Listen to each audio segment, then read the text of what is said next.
খবর শুনছেন দুর্গাপুর সংবাদ চ্যানেল থেকে। জানাবো আজকের বাছাই করা 10টি তাজা খবর। শুরুতেই হেডলাইন্স। সাত সকালে ভয়াবহ পথ দুর্ঘটনা, যাত্রীবাহী বাসের সঙ্গে প্রাইভেট গাড়ির মুখোমুখি সংঘর্ষে প্রাইভেট গাড়িতে থাকা প্রত্যেকেই মৃত। চাঞ্চল্য দলসাইয়ে। জয় শ্রীরাম না বলায় মারধরের অভিযোগ, হাসপাতালে নয়, ভোট মিটলেও তপ্ত কালনা। বিজেপি কর্মী সমর্থকদের গায়ে হাত পড়লে আগুন জ্বালিয়ে দেব, হুঁশিয়ারি অগ্নিমিত্রার। লক্ষ্মীর ভান্ডারে হাত লাগালে অন্য খেলার হুঁশিয়ারি মমতার। পারিবারিক অশান্তির জের, দিলীপের পোলিং এজেন্টের রহস্য মৃত্যুতে অশান্ত মন্তেশ্বর। শুভেন্দুর থেকে টাকা নিয়ে বিচারপতির চেয়ার বিক্রি, অভিজিৎ নিয়ে বিস্ফোরক জয়প্রকাশ। পরিবহন মন্ত্রী থাকাকালীন কয়লার ট্রাকে তোলাবাজি, শুভেন্দু নিয়ে বিস্ফোরক তৃণমূল প্রার্থী। ভোটের মুখে কলকাতার 12 জায়গায় আয়কর হানা, উদ্ধার কোটি টাকা। সন্দেশখালীতে সিভিক ভলান্টিয়ারের স্ত্রীকে অপহরণ ও ধর্ষণের চেষ্টা, নয়া অভিযোগ ঘিরে তোলপাড়। মমতা মুখ সামলে থাকুন, খারাপ কথা বললে সব ফাঁস করে দেব, চরম হুঁশিয়ারি শুভেন্দুর। পঞ্চম দফা ভোটের দিন কলকাতা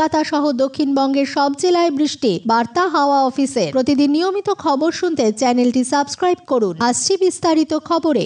রাজ্যের পরিবহন মন্ত্রী থাকাকালীন তোলাবাজি রফা করে কোটি কোটি টাকা লুটে পুটে খেয়েছেন, সেই সমস্ত তথ্য আছে। সময় মতো সব সামনে আনা হবে। নাম না করে শুভেন্দু অধিকারীকে নিয়ে এমনই বিস্ফোরক অভিযোগ করলেন বর্ষীয়ান তৃণমূল নেতা তথা বাঁকুড়া লোকসভার প্রার্থী অরূপ চক্রবর্তী। তালডাংরার একটি জনসভা থেকে রাজ্যের বিরোধী দলনেতাকে আক্রমণ শানালেন তৃণমূল প্রার্থী অরূপ চক্রবর্তী। তৃণমূল প্রার্থী নাম করে রাজ্যের বিরোধী দলনেতাকে হুঁশিয়ারি দিয়ে বলেন, তৃণমূল থেকে কোটি কোটি টাকা খেয়েছেন আর এখন বিজেপিতে গিয়ে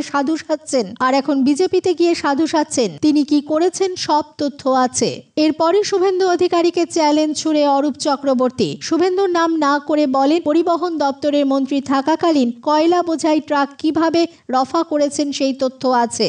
সাত সকালে পূর্ব মেদিনীপুর জেলায় ভয়াবহ পথ দুর্ঘটনা, যাত্রীবাহী বাসের সঙ্গে প্রাইভেট গাড়ির মুখোমুখি সংঘর্ষ। ঘটনায় প্রাইভেট গাড়িতে থাকা প্রত্যেকেরই মৃত্যু হয়েছে বলে স্থানীয় সূত্রে জানা গিয়েছে। ঘটনায় যথেষ্ট চাঞ্চল্য ছড়িয়ে পড়েছে কাঁথি এলাকার দলসাই এলাকার জাতীয় সড়কে। সূত্রে জানা গিয়েছে, আজ বৃহস্পতিবার সকালে একটি যাত্রীবাহী বাস দীঘা থেকে কলকাতার উদ্দেশ্যে যাওয়ার পথে উল্টো দিক থেকে আসা প্রাইভেট গাড়ির মুখোমুখি সংঘর্ষ হয়। ঘটনায় দুমড়ে মুচড়ে যায় প্রাইভেট গাড়িটি। প্রাইভেট গাড়িতে থাকা প্রত্যেকেরই ঘটনায় মৃত্যু হয়েছে বলে জানা গিয়েছে। স্থানীয় সূত্রে আরো জানা গিয়েছে, ওই ছোট্ট গাড়িটিতে 4 জন ব্যক্তি ছিলেন, তবে তাদের নাম ও পরিচয় এখনো পর্যন্ত জানা যায়নি। তবে প্রাথমিকভাবে জানা গিয়েছে গাড়িটি নদিয়া জেলার। ঘটনার খবর পেয়ে ঘটনাস্থলে কাঁথি থানার পুলিশ গিয়ে মৃতদেহ উদ্ধার করে ময়নাতদন্তের জন্য পাঠানো হয়েছে। কলকাতা হাইকোর্টের প্রাক্তন বিচারপতি তথা তমলুক লোকসভা কেন্দ্রের বিজেপি প্রার্থী অভিজিৎ গঙ্গোপাধ্যায়কে ফের দুর্নীতি পরায়ণ সুবিধাবাদী বলে নিশানা করলেন তৃণমূলের রাজ্য সহ সভাপতি জয়প্রকাশ মজুমদার। বিরোধী দলনেতা তথা দলবদলু বিজেপি নেতা শুভেন্দু অধিকারীর থেকে টাকা নিয়ে বিচারপতির চেয়ার বিক্রি করেছিলেন অভিজিৎ গঙ্গোপাধ্যায়। এমনই বিস্ফোরক মন্তব্য করেন বর্ষীয়ান এই তৃণমূল নেতা। মুখ্যমন্ত্রী তথা তৃণমূল নেত্রী মমতা বন্দ্যোপাধ্যায়কে কুৎসিত ভাষায় আক্রমণ করার পর স্বেচ্ছাবসর নেওয়া বিচারপতিকে কার্যত ধুয়ে দেন জয়প্রকাশ। তমলুকের বিজেপি প্রার্থীকে চাঁচা ছোলা ভাষায় আক্রমণ করেন তিনি। অভিজিৎ গঙ্গোপাধ্যায় সন্দেশখালী ঘটনার কথা টেনে বলেন, রেখা পাত্রকে কেনা হয়েছিল 2000 টাকায়। মমতা বন্দ্যোপাধ্যায় তুমি কত টাকায় বিক্রি হও? হলদিয়া, কাঁথি ও এগরায় আজ বৃহস্পতিবার দলীয় প্রার্থীদের সমর্থনে প্রচার করবেন মমতা বন্দ্যোপাধ্যায়। তার আগে অভিজিৎ গঙ্গোপাধ্যায়ের ওই মন্তব্য নিয়ে রাজনৈতিক মহলে নিন্দার ঝড় উঠেছে। দলের সুপ্রিমোকে উদ্দেশ্য করে অভিজিৎ গঙ্গোপাধ্যায়ের ওই মন্তব্য নিয়ে তৃণমূল নেতা জয়প্রকাশ মজুমদার বলেন, অভিজিৎ গঙ্গোপাধ্যায়ের উচিত নিজেকে একবার আয়নার সামনে দাঁড় করানো। তিনি হাইকোর্টে বিচারপতির চেয়ারটা কলঙ্কিত করেছেন। বিচারপতির চেয়ারে বসে পয়সা নিয়েছেন শুভেন্দু অধিকারীর কাছ থেকে, সেই মতো রায় দিয়েছেন। আজ এটা প্রমাণিত। তিনি নিজেই বলেছেন, হাইকোর্টের বিচারপতি থাকাকালীন তিনি বিজেপির সঙ্গে নেগোসিয়েশন করেছিলেন। কি সেই নেগোসিয়েশন, কিভাবে নিজের চেয়ারটা বিক্রি করেছিলেন বিজেপির কাছে, সেটা জানা প্রয়োজন। ভারতের আইনের ইতিহাসে অভিজিৎ গঙ্গোপাধ্যায়কে ধরা হবে নোংরা দুর্নীতি পরায়ণ সুবিধাবাদী এক চরিত্র হিসেবে। বর্ধমান দুর্গাপুরের বিজেপি প্রার্থী দিলীপ ঘোষের পোলিং এজেন্টের দায়িত্ব পালন করছিলেন, আর নির্বাচন মিটতে না মিটতেই সেই ব্যক্তির ঝুলন্ত দেহ উদ্ধারের ঘটনাকে কেন্দ্র করে রীতিমতো চাঞ্চল্য ছড়িয়েছে পূর্ব বর্ধমানের মন্তেশ্বরে। এদিকে ঘটনার একটি ভিডিও ভাইরাল হয়েছে। সেই ভিডিওয় মৃতের বাবার দাবি, খুন নয়, স্ত্রীর সঙ্গে গোলমালের জেরে আত্মহত্যা করেছেন অভিজিৎ। যদিও ওই ভিডিওর উৎস এবং সত্যতা যাচাই করেনি দুর্গাপুর সংবাদ। এদিকে ঘটনার প্রতিবাদে মিথ্যা অভিযোগ অভিযোগ তুলে সকাল থেকেই মন্তেশ্বর থানার সামনে বিক্ষোভ দেখাচ্ছেন বিজেপি কর্মী সমর্থকরা। তাদের অভিযোগ ওই বুথ সভাপতিকে খুন করে ঝুলিয়ে দেওয়া হয়েছে। ইতিমধ্যেই ঘটনার রিপোর্ট তলব করেছে নির্বাচন কমিশন। পুলিশ সূত্রে খবর, পূর্ব বর্ধমানের মন্তেশ্বরের সেলিয়া গ্রামের বাসিন্দা অভিজিৎ রায়, তিনি ওই ব্লকের বিজেপির বুথ সভাপতি। গত 13ই মে বর্ধমান দুর্গাপুরের বিজেপি প্রার্থী দিলীপ ঘোষের হয়ে পোলিং এজেন্টের দায়িত্ব পালন করেছিলেন তিনি। অভিজিতের আচমকা মৃত্যুতে চাঞ্চল্য ছড়িয়েছে এলাকায়। পরিবার সূত্রে খবর, অভিজিৎ বুধবার রাত থেকে নিখোঁজ ছিলেন। আজ বৃহস্পতিবার ভোরে বাড়ির লাগোয়া খামার বাড়ি থেকে ঝুলন্ত অবস্থায় অভিজিতের দেহ দেখতে পান গ্রামবাসীরা। পরে খবর পেয়ে মন্তেশ্বর থানার পুলিশ অভিজিতের দেহ উদ্ধার করে নিয়ে যায় ও ময়না তদন্তে পাঠায়। সেই রিপোর্ট হাতে এলেই মৃত্যুর কারণ স্পষ্ট হবে বলে পুলিশ সূত্রে জানানো হয়েছে। এদিকে অভিজিতের বাবা অরুণ রায়ের অভিযোগ, ও নিজে থেকে আত্মহত্যা করেছে। বৌমার সঙ্গে অশান্তি করত, মাঝে মাঝে মদ খেত, নেশা ভাঙ করত।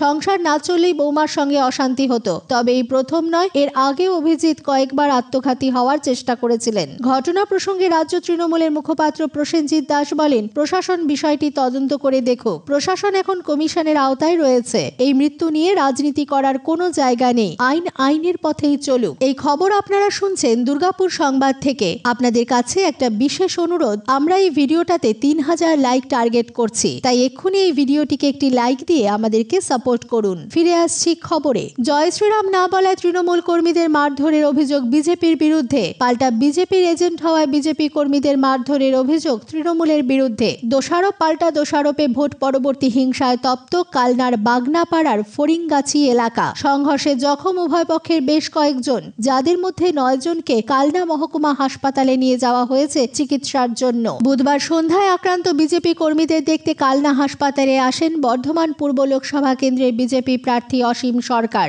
সূত্রের খবর, মূল ঘটনার সূত্রপাত বুধবার বিকেলে বাগনাপাড়ার ফরিংগাছি এলাকায়। সেখানে একটি পুজোর পরের দিন গ্রামে একটা মেলা চলছিল। সেই সময় তৃণমূলের বেশ কয়েকজন সেই এলাকা দিয়ে যাচ্ছিল। তৃণমূলের অভিযোগ, তাদের থামিয়ে জোর করে জয় শ্রীরাম স্লোগান দিতে বলে বিজেপি কর্মীরা। তারা তা বলতে অস্বীকার করলে তাদেরকে মারধর করে বলে অভিযোগ। যদিও বিজেপির অভিযোগ, ভোটের দিন কেন তারা বিভিন্ন জায়গায় এজেন্ট দিয়েছে সেই বিষয় তুলেই তাদের উপর আক্রমণ করেছে তৃণমূল কর্মীরা। সোজা কথায়, ঘটনার পর উভয় পক্ষই একে অপরের দিকে অভিযোগের আঙুল তুলেছেন। পাশাপাশি কাকুরিয়া এলাকাতেও এক বিজেপি কর্মীকে তার বাড়িতে গিয়ে মারধরের অভিযোগ উঠেছে তৃণমূলের বিরুদ্ধে। এ প্রসঙ্গে অসীম সরকার এদিন বলেন, তৃণমূল হেরে যাবে বুঝতে পেরেই আমাদের কর্মীদের ওপর আক্রমণ করেছে। যদিও অন্যদিকে পাল্টা সুর চড়িয়েছে ঘাসফুল শিবিরও। সন্দেশখালীতে এবার অভিযোগ প্রত্যাহারে প্রতিবাদীর ওপর হামলার অভিযোগ। সিভিক ভলেন্টিয়ারের স্ত্রীকে অপহরণ করে ধর্ষণের চেষ্টার অভিযোগ উঠেছে। মুখ চেপে ধরে মহিলাকে 3 দুষ্কৃতী তুলে নিয়ে যাওয়ার চেষ্টা করে বলে দাবি। সন্দেশখালী থানার অভিযোগ দায়ের করে এমনই দাবি করেছেন প্রতিবাদী। বিজেপি নেত্রী প্রিয়াঙ্কা টিবরেওয়ালের কাছে অভিযোগ জানানোর পরই হামলা হয় বলেও এই অভিযোগ। এই ঘটনায় নতুন করে উত্তেজনা ছড়িয়েছে সন্দেশখালীতে। শাসক দল তৃণমূল যদিও অভিযোগের সত্যতা নিয়ে প্রশ্ন তুলেছে। থানায় বয়ান রেকর্ড করেছেন অভিযোগকারিনী। 3 অজ্ঞাত পরিচয় দুষ্কৃতী ছাড়াও তৃণমূল নেতা দিলীপ মল্লিকের নাম রয়েছে অভিযোগপত্রে। অভিযোগ করা হয়েছে তৃণমূল কর্মী সৈকত দাস ওরফে পিকাইয়ের বিরুদ্ধে। ওই মহিলার ডাক্তারি পরীক্ষা হবে। নির্যাতনের অভিযোগ তুলে নিতে লাগাতার চাপ দেওয়া হচ্ছিল বলে অভিযোগ সামনে এসেছে এই ঘটনায়। অভিযোগকারিনীর দাবি, কুকুরের ডাক শুনে গতকাল রাতে বাড়ির বাইরে বেরোতেই তাঁর ওপর হামলা চালায় 3 দুষ্কৃতী। মুখে কাপড় ঢুকিয়ে তুলে নিয়ে যাওয়ার চেষ্টা করে মুখে কাপড় বাঁধা ওই 3 দুষ্কৃতীর দল। টেনে নিয়ে গিয়ে মারধর করা হয় তাকে। এরপর ধর্ষণের চেষ্টা করা হয় বলে দাবি করেছেন তিনি। তৃণমূল নেতা দিলীপ মল্লিককে ফোন করে তাকে কোথায় নিয়ে যাওয়া হবে বলেও জানতে চায় দুষ্কৃতীরা। দাবি অভিযোগকারিনীর। অভিযোগকারিনীর আরও দাবি, তার চিৎকার শুনে গ্রামবাসীরা ছুটে আসেন, তাতেই ভয় পেয়ে পালিয়ে যায় দুষ্কৃতীরা। দুষ্কৃতীরা তাকে পুকুর পাড়ে ফেলে রেখে পালিয়ে যায়। ওই মহিলার সঙ্গে দেখা করতে যান বিজেপি নেত্রী রেখা পাত্র। সেখানে কান্নায় ভেঙে পড়েন তিনি। আজ বিধানসভার বিরোধী দলনেতা ও বিজেপি নেতা শুভেন্দু অধিকারীর খাস তালুকে মমতা বন্দ্যোপাধ্যায়ের সভা, ফলে উত্তেজনা চরমে। 6ষ্ঠ দফার ভোটকে সামনে রেখে আজ থেকে টানা জঙ্গলমহলে শেষ পর্যায়ে প্রচার শুরু করছেন মমতা বন্দ্যোপাধ্যায়। মূলত 6ষ্ঠ দফার ভোট রয়েছে পূর্ব মেদিনীপুর জেলা সহ পশ্চিম মেদিনীপুর, বাঁকুড়া, পুরুলিয়া, ঝাড়গ্রামের লোকসভা আসনগুলিতে। বৃহস্পতিবারই পূর্ব মেদিনীপুরে মোট 3টি কর্মসূচি করতে চলেছেন মমতা বন্দ্যোপাধ্যায়। বুধবারই মমতাকে হুঁশিয়ারি দিয়ে রেখেছেন শুভেন্দু। তিনি বলেছেন, বেফাঁস কিছু বললে সব নাকি ফাঁস করে দেবেন তিনি। শুভেন্দু এদিন বলেন, মমতা বন্দ্যোপাধ্যায়কে মুখ সামলে থাকতে বলবেন। খারাপ কথা কিছু বললে স্বাস্থ্য দফতরে কি হচ্ছে সব ফাঁস করে দেবেন শুভেন্দু। তারই সঙ্গে তিনি বলেন, খুব খারাপভাবে মেদিনীপুরের 8টি আসনের সবকটিতে হারবেন মমতা ও তার দল তৃণমূল কংগ্রেস। রাজ্যের পরিবহন মন্ত্রী থাকাকালীন তোলাবাজি রফা করে কোটি কোটি টাকা লুটেপুটে খেয়েছেন, সেই সমস্ত তথ্য আছে। সময় মতো সব সামনে আনা হবে। নাম না করে শুভেন্দু অধিকারীকে নিয়ে এমনই বিস্ফোরক অভিযোগ করলেন বর্ষীয়ান তৃণমূল নেতা তথা বাঁকুড়া লোকসভার প্রার্থী অরূপ চক্রবর্তী। তালডাংরার একটি জনসভা থেকে রাজ্যের বিরোধী দলনেতাকে আক্রমণ শানালেন তৃণমূল প্রার্থী অরূপ চক্রবর্তী। তৃণমূল প্রার্থী নাম করে রাজ্যের বিরোধী দলনেতাকে হুঁশিয়ারি দিয়ে বলেন, তৃণমূল থেকে কোটি কোটি টাকা খেয়েছেন আর এখন বিজেপিতে গিয়ে সাধু সাজছেন। তিনি কি করেছেন সব তথ্য আছে। এরপরই শুভেন্দু অধিকারীকে চ্যালেঞ্জ ছুড়ে অরূপ চক্রবর্তী। শুভেন্দুর নাম না করে বলেন, পরিবহন দপ্তরের মন্ত্রী থাকাকালীন কয়লা বোঝাই ট্রাক কিভাবে রফা করেছেন সেই তথ্য আছে। পঞ্চম দফা ভোটের দিন কলকাতা সহ দক্ষিণবঙ্গের সব জেলায় বৃষ্টিবার্তা হাওয়া অফিসের। আজ বৃহস্পতিবার বীরভূম, মুর্শিদাবাদ এবং পশ্চিম বর্ধমানে বৃষ্টিপাতের সম্ভাবনা রয়েছে। উত্তরবঙ্গে আলিপুরদুয়ার, কুচবিহার সহ 5টি জেলায় হালকা বৃষ্টিপাতের পূর্বাভাস হাওয়া অফিসের। কয়েকদিন আগে থানায় ঢুকে পুলিশকে হুমকি দিতে দেখা গিয়েছিল মেদিনীপুরের বিজেপি প্রার্থী অগ্নিমিত্রা পলকে। এই নিয়ে তুমুল বিতর্ক শুরু হয়েছিল। এবার প্রচারে বেরিয়ে নারায়ণগড় স্তব্ধ করে দেওয়ার হুঁশিয়ারি দিলেন বিজেপি প্রার্থী। বললেন, আমার কর্মী সমর্থকদের গায়ে হাত দিলে আগুন জ্বালিয়ে দেব, স্তব্ধ করে দেব নারায়ণগড়। বুধবার সন্ধ্যায় নারায়ণগড়ের খালিনা বাজারে এক বিজেপি কর্মকর্তার বাবাকে মারধর করা হয় বলে অভিযোগ বিজেপির। বৃহস্পতিবার এই এলাকায় প্রচারে গিয়েছিলেন অগ্নিমিত্রা। ফুটখোলা গাড়িতে চড়ে খালিনা বাজারে প্রার্থী বিজেপি কর্মী সমর্থকদের সঙ্গে কথা বলছিলেন। সেই সময় আক্রান্ত পরিবার অগ্নিমিত্রা পলকে ঘটনা নিয়ে নালিশ করেন।